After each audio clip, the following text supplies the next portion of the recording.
আসছি আপনাদেরকে এই ভিডিও দেখার জন্য। হ্যাঁ কিদার এখানে এখন এমনি। যাই হোক, আমি আপনাদেরকে যে ভিডিও দেখাচ্ছি ইতিমধ্যে আপনারা দেখছেন যে সিলেটের ম্যাগাজিন টিভি থেকেই আমরা এখন আছি সিলেট সিটি কর্পোরেশনের সামনে। সিলেট সিটি কর্পোরেশনের সম্মুখেই আমরা এই মুহূর্তে অবস্থান করছি। সিটি কর্পোরেশনের সামনে এখানে দেখছেন বাঁশ দিয়ে ব্যারিকেড দেওয়া হয়েছে, চেকপোস্ট দেওয়া হয়েছে। তো আজকের যে বিষয়টি আমরা আপনাদের কাছে উপস্থাপন করছি, আজকে সিলেটের শহরের প্রত্যেকটি স্থানেই আমরা দেখছি যে বাঁশ দিয়ে ব্যারিকেড দেওয়া হয়েছে।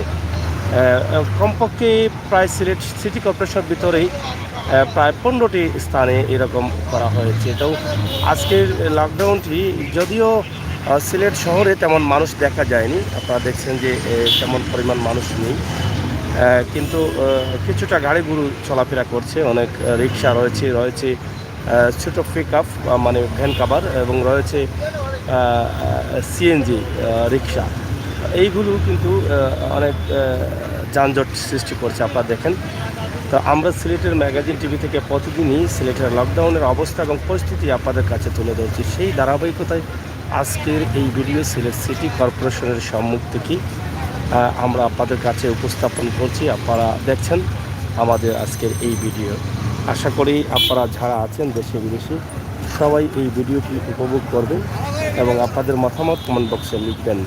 আপনারা জানেন যে গতকালকে হেফাজতের মহাসচিব মামুনুল হককে গ্রেপ্তার করা হয়েছে এবং গতকাল থেকেই কিন্তু লকডাউন প্রচুর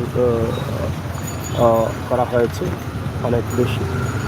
আমরা এই মুহূর্তে আপনাদেরকে দেখাচ্ছি সিলেট একদম সিটি কর্পোরেশনের কাছে এখানকার অবস্থা এবং পরিস্থিতি কী। আমরা এদিকে বললাম তো যে বেশ কিছু জায়গা আজকের সিলেটের যে এভাবে বাঁশ দিয়ে ব্যারিকেড দেওয়া হয়েছে, চেকপোস্ট করা হয়েছে। আপনারা অবশ্যই বুঝতে পারছেন যে আমাদের কথা। তো প্রিয় দর্শক, সিলেটের ম্যাগাজিন টিভির ভিডিওগুলো আপনারা বেশি করে শেয়ার করেন।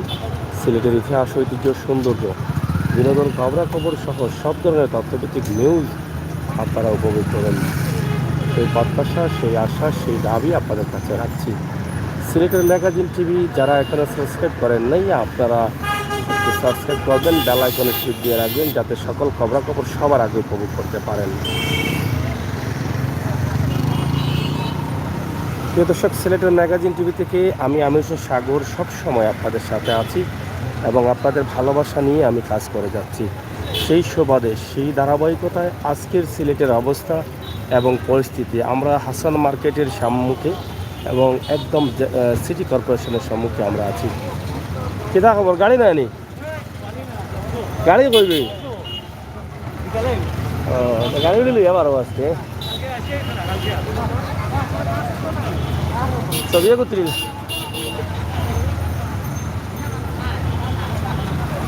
যাই হোক, এই যে অনেক কৈফত দিতে হচ্ছে, কথাবার্তা কথা চলছে অবিরাম চলছে। অনেক গাড়িকে ঘুরে যেতে হচ্ছে, যারা কারণ বোঝাতে পারছেন না যে কী কারণে তারা আসছেন, এইগুলোর জন্য কিন্তু তাদেরকে ঘুরিয়ে দেওয়া হচ্ছে। তা আপনারা দেখছেন সিলেটের ম্যাগাজিন টিভি থেকে আমরা আছি আপনাদের সাথে, আপনাদের ভালোবাসা নিয়ে। সেই ধারাবাহিকতায় আজকের এই ভিডিও আপনারা উপভোগ করুন, সাথে থাকুন সিলেটের ম্যাগাজিন টিভি। ওকে, কোনটা হবো দে অবস্থা কিতা লকডাউন অবস্থা কিতা মানে খুব কষ্ট করিয়া আইছি, মানে যেন লাগে 15 টাকা ভাড়া, 40 টাকা ভাড়া দিচ্ছে। আমরা তামছি পুলিশে যেতে দেন না, বা ইলা করিয়া আর কয়দিন চলবো? আমরা তো চলতে, আমরা তো খাইতে দিব, বা আমরা তো ফ্যামিলি আছে বা ইনকাম একটা রুচি আছে। এটা আমার সরকার থেকে কিন্তু আমরা পাইলাম না। আমার সরকারে যে কইছিল যে জনগণের যে বিভিন্ন সাহায্য হবে, এটা আমরা পাইলাম না।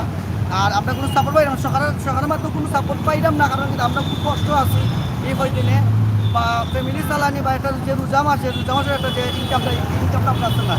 আমরা সরকার যে একটা আবেদন যে যত সকাল করে মানে আমরা একটা ব্যবস্থা করে দিয়া আপনার লকডাউন আমরা লকডাউন মানবো, লকডাউন মানতো না, এখানে একটা করোনা ভাইরাস একটা আইসে, অবশ্যই এটা খারাপ জিনিস, আমরা এটা মানি। তো আমরা বাদে আপনি দেখতে আমরা যে গরিব মানুষ আমরা বাড়ি চাইতে আমরা দেখতে আমরা কাম করি আমরা ফ্যামিলি চালাই দিব। এখন আপনি যে বললেন বেশি ভাড়া দিয়ে আপনি আসছেন, লকডাউনের মধ্যে আপনি বের হলেন কেন, বা কি কাজে আপনি যাবেন? বাড়াইছি তো মানে ফ্যামিলি ঘরে ফ্যামিলি আছে, ফ্যামিলি তো চালাই দিব। বাড়াইছি দেখি 2 টাকা করা যায়নি, ওই হিসাবে বাড়াইছি। যখন দেখা যায় সব পাই তো বন্ধ, কিন্তু কোরবানি তো আমরা কোথাও পাইলাম না। পাইতাম যদি তো আমরা মানে সরকারের কোনটা যদি পাইতাম ইনশাল্লাহ আমরা করে বন্ধ দিলাম। কিন্তু আগে যে 5 মাসে যে লকডাউন দিছিল, এই লকডাউনে কিন্তু আমরা কোনটা পাইছি না, সরকারের মাধ্যমে কোনটা পাইছি না, খালি উনি সরকার খালি আমরা পাইছি না। আপনি কই যাবেন? এদিকে যাবেন কি জন্য? আমি আসছি দোকানে বাজার করার জন্য আসছেন? আচ্ছা আচ্ছা, তো এই লকডাউন যে আছে এটা আপনি জানেন না? জি জি, লকডাউন আছে, লকডাউন তো আছে, ঠিক আছে, মানুষ তো খায়া বাঁচতেই হবে নাকি? আপনার আশপাশে বাজার নাই? না না না না, আমরা তো এখানে পার্কে, এখানে বাজারের লিগে এখানে আমার কোন জায়গায় আপনার বাসা? ও তো উসমানী জাদুঘরের সামনে, পার্কের সামনে। তো এদিকে আসলেন কেন? এদিকে তো বাজার নাই। এখানে তো বাজার নেই, এখানে আপনি সিটি মার্কেট লালদিঘিবার বাজার আছে। লাল দিঘির পারে জি যাচ্ছে, জি, বাজার আছে। ওখান থেকে বাজার আট কিনবেন। তো এদিকে তো আসার দরকার নেই, আপনি আসেন কোন দিকে? হ্যাঁ, এদিকে তো আসতে হবে, বাজারের লিগে তো আসতে হবে। ওইদিকে তো যাইতে পারতেন, দুপাদিকে এখানে পার থেকে। আসছিলাম, আমি তো দেখলাম এখানে যানজটের লিগে দেখলাম। জামজট দেখতে আসছেন? জি জি, করোনা মানুষের আসলে মানুষ এখন বর্তমান না খায় মরবো বেশি। করোনা তো কিছু না, হায়াত মতের মালিক হলো আল্লাহ, মৌতের মালিক আল্লাহ। এটা সব ধর্মে কয় যে মৃত্যু অনিবার্য, মৃত্যু মানুষকে মরতে হবে মরণশীল। কিন্তু এই করোনা দেখা যায় যে মানুষের লাইয়া মানুষ না খায় আরো বেশি। না খাই আরো বেশি মরছে। হ্যাঁ, মানুষ মরতেছে তো না খায় আরো বেশি। দিনমজুর যারা খেটে খাওয়া মানুষ, যারা ভিক্ষা করতো 2 টাকা 1 টাকা তার কাছ থেকে নিত, 60 দিলে পেট বাঁচিত, এটা বন্ধ, বঞ্চিত। এদেরকে কে হেল্প করবে, উপকার করবে কে? হ্যাঁ, এদের উপকার করার মতো তো মানুষের দরকার। এই জন্য সরকারের উচিত এই লকডাউনটা প্রত্যাহার করে মানুষ যাতে খেটে খাওয়া মানুষ যাতে খাইতে পারে, দুইটা রুজি কইরা তার পেটটা বাঁচাইতে পারে, যেভাবে এইভাবেই করুন। নিজের সেফ, পাবলিকেরও সেফের দরকার আছে, জনগণও যাতে সচেতন থাকে, মাস্ক ব্যবহার করে নিজের কার্যকলাপ করে সুন্দরভাবেই করুন। এই যে মাস শেষ হয়ে গেছে, লকডাউনের উপর লকডাউন, কর্মচারীর বেতন আছে, স্টাফের বেতন আছে, এগুলো কোত্থেকে দেবে? বাসা ভাড়া কোত্থেকে দেবে? দোকানপাট দোকান না করলে দোকান ভাড়া, এগুলো কি সরকার মাপ দিছে? আমরা যখন সাংবাদিক করছি, এর আগে একবার বলছি যে আমাদেরকে বাসা ভাড়া যে মাপ করার লেগে বলছে, আমাদেরকে কোনো মাপ দিছে নি? না না, মাপ দেয় নাই, মাপ দেয় পানির নাই। বিল মাপ দিছে নি? আমরা কেন মাপ দেবো? আমরা কোটি টাকা ইনভেস্ট করে বিল্ডিং করেছি, সেই বিল্ডিংয়ে আমরা ট্যাক্স মাপ দিতে যাবো কেন? এটা সরকার যদি তাদেরকে যদি ট্যাক্স খাজনা যদি মাপ করে দেয়, তো ইনশাল্লাহ কিছু যারা মধ্যম শ্রেণীর মানুষ আছে, যারা বাসা ভাড়া আছে, তারা অন্তর্পক্ষে ভারত থেকে অন্তর্পক্ষে সেভ হইব, মাপ পাইব। এটা সরকারের উচিত। লকডাউন দিয়েছে ঠিক আছে, মানুষের সচেতন থাকাও দরকার, জনগণের সচেতন থাকা দরকার, মাস্ক ব্যবহার করে সুন্দরভাবে নিরাপদভাবে যাতে চলতে পারে। কিন্তু এই লকডাউন প্রত্যাহার করে মানুষের পেট কীভাবে বাঁচে সেভাবে সরকারের প্রতি আমার আবেদন। ধন্যবাদ। কীভাবে তো যাই হোক, আপনারা এখানে ভিড় ধরেছেন কেন? এখানে তো আসলে এই যে পুলিশ প্রশাসন রয়েছে, সেটা তো টাকা ঠিক নয়। আপনারা চলে যান। সামাজিক দূরত্ব বজায় রাখবে। আপনারা তো আবার মেলা না, লাগাইছেন, আমরা বলে দিচ্ছি, একজনের সাথে কথা বলেন। আমরা বলে দিচ্ছি, এই সরে যাও সরে যাও সরে যাও। যাই হোক, আপনারা দেখেন যে এখানে যেখানেই মানুষ যায় সেখানেই ভিড় ধরে, এটা একটা সমস্যা। আমরা ইতিমধ্যে বলছি যে এই ভিড় না ধরার জন্য। এখানে আজকে যে বিষয়টি আমরা আপনাদের কাছে উপস্থাপন করছি, সিলেটের যে অবস্থা এই মুহূর্তে, এই অবস্থা আসলে খুবই একটি ভয়াবহ বলতে হয় বিভিন্ন দিক দিয়ে। একদিকে যারা খেটে খাওয়া দিনমজুর, তাদের দাবি হচ্ছে লকডাউন তুলে নেওয়ার জন্য। অন্যদিকে পুলিশ প্রশাসন সরকারের নির্দেশ অনুযায়ী তাদের লকডাউনকে বাস্তবায়ন করার জন্য তারা কঠোর ব্যবস্থা গ্রহণ করেছেন।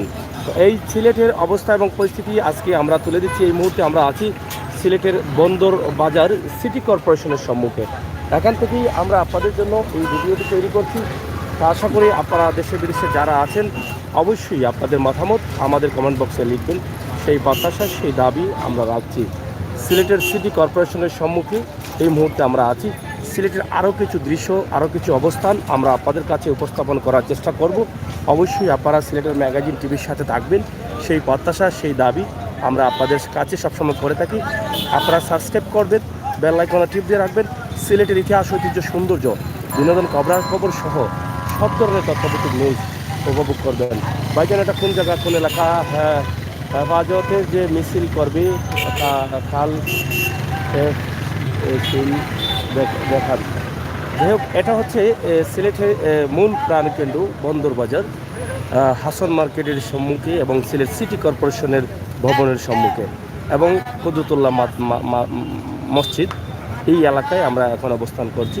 তো আশা করি আপনি জায়গাটা বুঝতে পারছেন। শুধু সিলেট না, দেশের বাইরে যারা আছেন, দেশের বিভিন্ন জেলায় যারা আছেন, সকলের প্রতি সুদৃষ্টি কামনা করছি। আপনাদের মতামত এই লকডাউন নিয়ে যদি কোনো বক্তব্য থাকে তাহলে অবশ্যই আমাদের কমেন্ট বক্সে লিখে আপনাদের মতামত জানাবেন। সবাইকে ধন্যবাদ জানিয়ে বিদায় নিচ্ছি। সবাই ভালো থাকুন, সুস্থ থাকুন, নিরাপদে থাকুন, নিরাপদ রাখুন।